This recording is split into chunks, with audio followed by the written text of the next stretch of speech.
আর হচ্ছে হলো আমরা দুইটা সেট আপ করবো, একটা হচ্ছে হলো রিসিভিংয়ের জন্য আর একটা ট্রান্সমিটিংয়ের জন্য। তো এখন আমাদের যে মুডটা আছে দেখেন, এটা হলো রিসিভিং, এই যে এইটা ট্রান্সমিটার হিসেবে ইউজ হচ্ছে, এটা হচ্ছে রিসিভিং। এখন আমরা যেটা নিব সেটা হচ্ছে হলো রিসিভিং এন্ডের জন্য। তো আমরা তাহলে এবার একটু পাওয়ার অন করে দেই।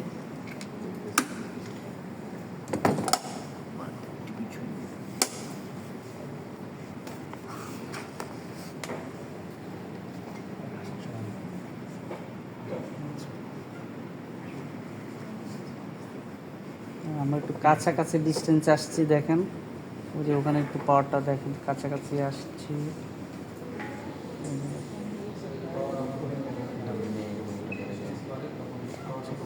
আওয়াজ হবে, আওয়াজ।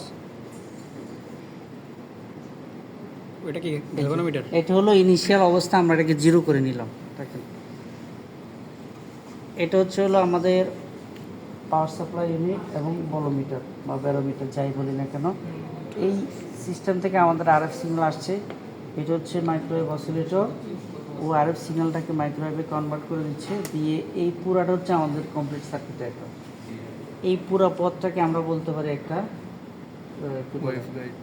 ওয়েভ গাইড, অথবা এই যে নর্মাল যে কী বলে পাওয়ার ট্রান্সমিট করে যে ট্রান্সমিশন লাইন, তো এখানে আমরা এটা বলতে পারি হচ্ছে হলো আমাদের ওয়েভ গাইড। এইটা হচ্ছে পুরোটা আমাদের সার্কিট ডায়াগ্রাম।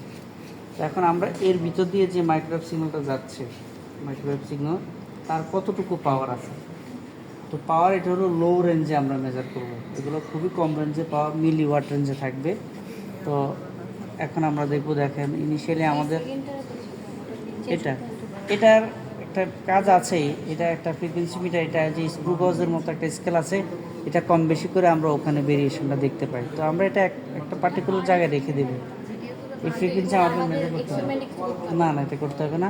একটা সময় আমরা দিতাম যে এটা মেজার করে ফ্রিকোয়েন্সি কত যাচ্ছে এটা মেজার করার জন্য, তো এটা এখন আর দরকার হয় না। এখানে একটা নন ফ্রিকোয়েন্সি আছে, এই ফ্রিকোয়েন্সিটা হলো এক্স ব্যান্ডের, এটা হচ্ছে 8 থেকে 12 গিগাহার্টজের মধ্যেই পাওয়া যায়, এই রেঞ্জে কাজ করে এটা। ইনিশিয়ালি আমরা দেখেন ম্যাক্সিমাম অ্যাটেনুয়েশন দিয়ে রাখছি, ট্রান্সমিশন জিরো, এই জন্য কোনো পাওয়ার এম্পিয়ার দেখাচ্ছে না। আমরা আসলে ওখানে পাওয়ার নেব, ওটা পাবো হচ্ছে হলো কারেন্ট পাবো।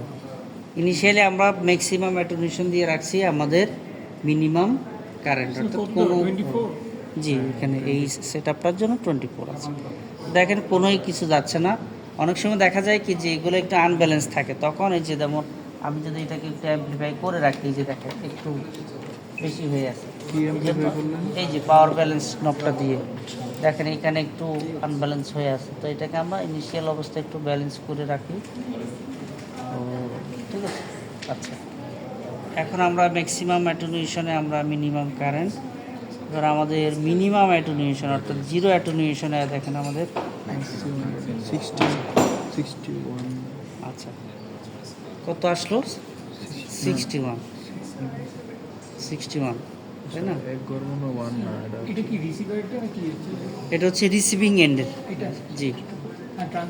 ট্রান্সমিটিং মোডটা ওই সেট আপে লাগানো আছে, ওটা দেখাবো ওখানে কি ইন্ডিভিজুয়ালি সেট আপ দেখাবো আর কি।